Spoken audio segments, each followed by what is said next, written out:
明明每天都在认真控制饮食，连一口零食都不敢多碰，体检结果出来，血糖还是居高不下，一降就反弹，甚至有的朋友干脆把饭量砍掉一半，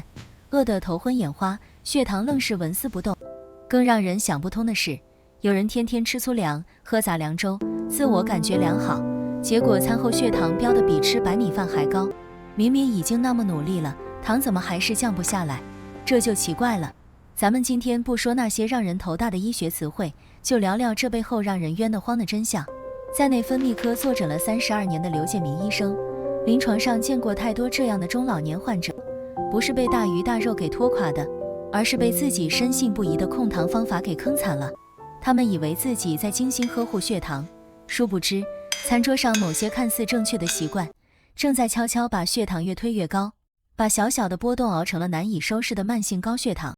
先说一个流传最广也让人最冤枉的说法，糖尿病人不能吃米饭，要把饭换成粗粮。这句话几乎成了中国中老年人控糖的头号铁律。很多阿姨做饭时，只要家里有糖尿病人，白米饭立刻从餐桌上消失，换成一碗黑乎乎的杂粮饭，或者一锅稠稠的燕麦粥，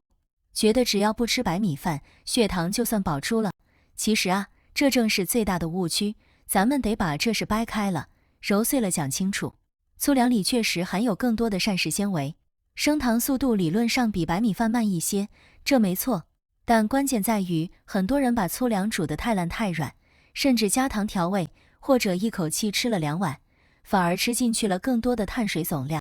科学研究早就证实，决定血糖波动的不只是食物的种类，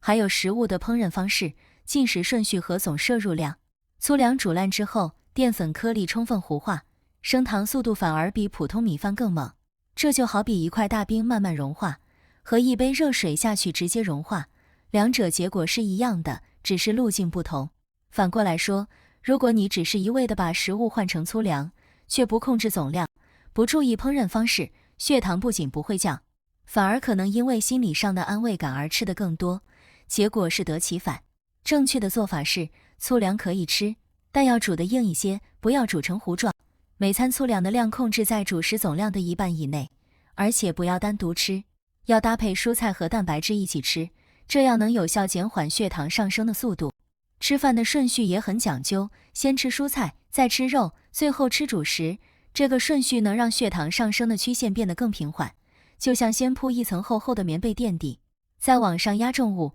冲击力自然小得多。说完了主食的误区，再来聊聊另一个让无数中老年人中招的坑——水果。很多叔叔阿姨以为得了糖尿病就要跟水果彻底绝缘，什么苹果、香蕉、葡萄一概不碰。还有人更绝，连番茄都不敢吃，觉得甜的东西全是敌人。这种做法不仅让生活质量大打折扣，还可能因为长期缺乏某些维生素和矿物质，让身体的整体代谢能力越来越差，血糖管理反而更吃力。水果里确实含有果糖，这没有错，果糖代谢起来确实会对血糖产生影响。但问题的关键不在于水果本身，而在于吃什么水果，什么时间吃，吃多少。有一个简单的判断方法，就是看水果的升糖指数，简称 GI 值。西瓜、荔枝、龙眼这类水分多、甜度高的水果 GI 值偏高，对血糖的冲击相对大一些。而草莓、蓝莓、猕猴桃、柚子这类酸味较重、纤维丰富的水果 GI 值低，吃了之后血糖上升缓慢，完全可以适量享用。吃水果最好放在2餐之间，而不是饭后立刻吃，每次控制在100克到150克左右。饭后立刻吃水果，等于在一顿饭的糖分还没消化完的时候，又追加了一波糖分，血糖自然就撑不住了。所以水果不是敌人，选对了，吃对了，它反而是帮助控糖的好帮手。说完了吃什么，怎么吃，咱们再来聊聊一个更隐秘的问题，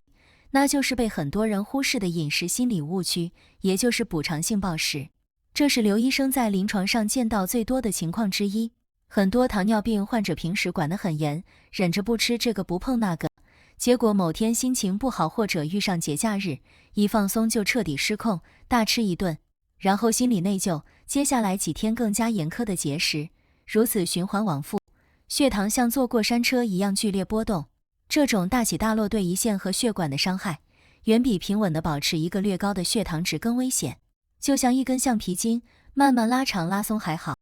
但如果反复猛地拉开又猛地弹回去，迟早断掉。正确的心态是，控糖是一场漫长的持久战，不是一场短跑冲刺。偶尔吃了一口不该吃的东西，不需要过度自责，也不需要用更严苛的节食来补偿，只需要在下一餐恢复正常的饮食节奏就好。说到这里，还有一种隐形的控糖杀手，很多中老年朋友可能完全没想到，那就是喝汤。每逢老人觉得身体虚，或者家里有人血糖不稳定，很多子女的第一反应是给老人炖一锅养生汤，排骨汤、鸡汤、鱼汤。端上来的时候浓白发亮，飘着香气，看着就觉得营养满满。但是这碗汤里隐藏的问题，比大多数人想象的要严重得多。首先，这类浓汤里含有大量嘌呤，对尿酸本来就偏高的中老年人来说，等于是在火上浇油。其次，很多人喝汤的习惯是就着饭一起喝，用汤泡饭。这一口汤泡饭下肚，原本需要慢慢咀嚼才能消化的食物，被汤液一泡，消化速度急剧加快，血糖上升的速度也跟着一起飙升。同样道理，面条、粥这类吸水性强的食物，烹饪时间越长，质地越烂糊，消化起来就越快，血糖的上升速度也越猛。有时候一碗软烂的稀饭对血糖的冲击，比一碗干米饭还要大得多。不如把那碗浓汤换成清炖的蔬菜汤或者番茄蛋花汤，既有汤水的滋润感，又不会造成血糖的急剧波动，老人喝了舒服，家人也放心。接下来咱们聊聊另一个让医生头疼的老问题，那就是无糖食品的陷阱。现在超市里的无糖饼干、无糖糕点、无糖月饼越来越多，很多子女觉得买无糖的总没错吧，就大包小包的往家里搬。老人拿到手里，心里踏实，觉得这个我可以放心吃，于是一片接一片，一块接一块。殊不知，无糖的意思只是不含蔗糖，但这些食品的主要原料依然是面粉、糯米粉、淀粉，这些东西进到身体里，照样会被分解成葡萄糖，照样会推高血糖。而且很多无糖食品为了口感，加了更多的油脂，热量反而比普通食品更高。有人做过这样一个实验，吃了2块无糖饼干和吃了1小碗白米饭，测餐后血糖，结果无糖饼干那组的血糖峰值更高。原因就在于饼干是高度加工的精致淀粉，消化吸收的速度极快，就像一把火直接往炉子里扔干木柴，比往炉子里推整根原木燃的猛得多。所以买食物不能只看包装上有没有无糖2个字，要看配料表里的碳水化合物总含量，只要碳水含量高，不管打着什么旗号，都要谨慎对待。再来说一个很多中老年人特别依赖的控糖方法，那就是完全不吃晚饭，或者把晚饭时间拖得很晚。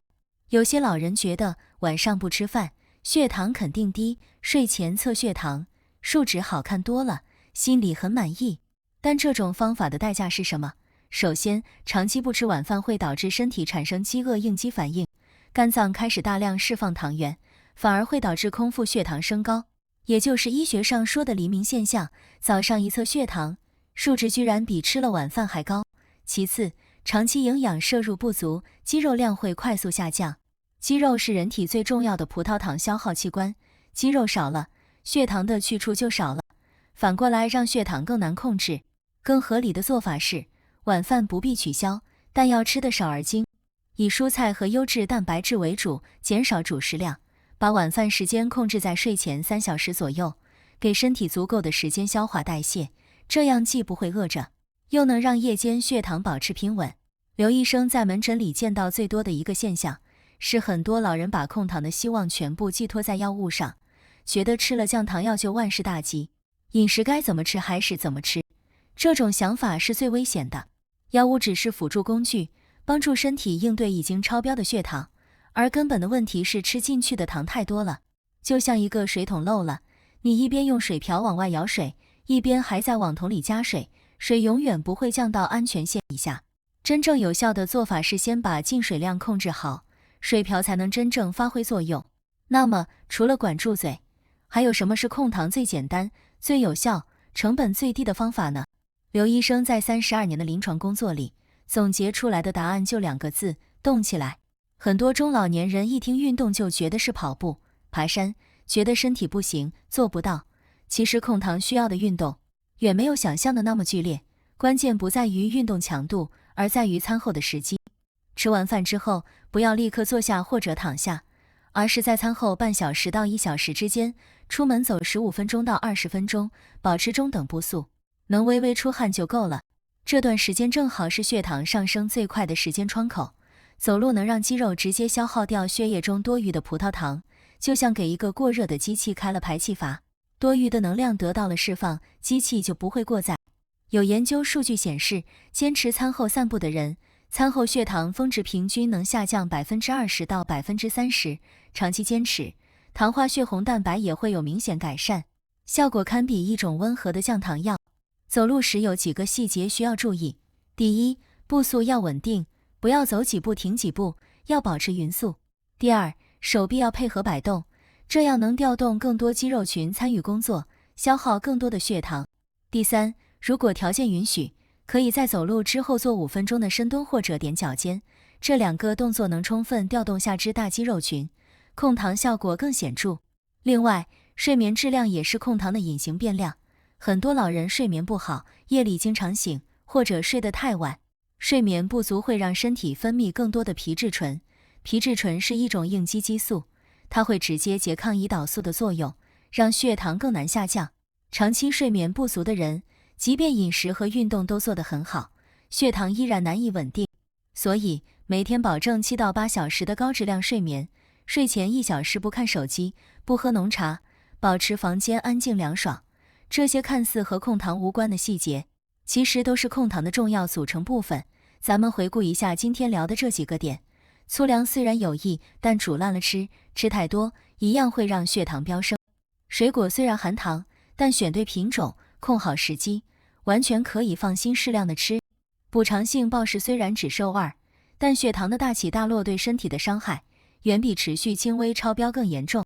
浓汤虽然好喝，但高嘌呤加上泡饭的吃法是血糖的隐形催化剂。无糖食品虽然打着健康旗号，但精致淀粉的本质不会变，要看配料表再做决定。不吃晚饭虽然短期数值好看，但长期下来肌肉流失，控糖能力反而越来越弱。餐后散步虽然简单，但这15分钟到20分钟的坚持，抵得上很多昂贵的保健品。其实管血糖这件事，不需要多么复杂的理论，也不需要购买昂贵的保健食品或者医疗器械。很多时候，我们只需要纠正几个根深蒂固的错误认知，回归最朴素的生活原则，身体就会给出最好的回报。血糖这东西，说难管也难管，说好管也好管，难的是那些看起来正确，其实藏着坑的习惯。好的是只要找到了真正的问题所在，改起来并不需要多大的牺牲。从今天开始，检查一下自己的饮食习惯，把那些煮得烂糊的粥和泡软的面条换成稍微硬一些的米饭和蔬菜，把无糖饼干和加工食品从零食篮里清出去，把饭后躺着刷手机的习惯换成出门溜达20分钟，把睡前的那杯浓茶换成一杯温热的白开水。坚持1个月，你会发现，不光是血糖的数字在悄悄往好的方向走，整个人的精神状态、睡眠质量和消化能力都会跟着一起改善。身体是一个极其精密的系统，你给它对的信号，它就会给你对的反馈。健康是一场长跑，不在于你某一刻跑得多快，而在于你能不能在正确的道路上，一步一个脚印地走下去。控糖的路不需要悲壮，不需要委屈，只需要聪明的吃，合理地动，踏实的睡，身体自然会越来越好。希望今天的分享能帮大家避开那些藏在日常里的控糖陷阱。如果你觉得有用，或者身边有正在为血糖发愁的家人朋友，不妨把这篇内容转发给他们，说不定能帮他们少走好几年的弯路。别忘了点赞、订阅频道，咱们在健康这条路上一起走得更稳、更远。祝大家血糖平稳，精神矍铄，吃嘛嘛香。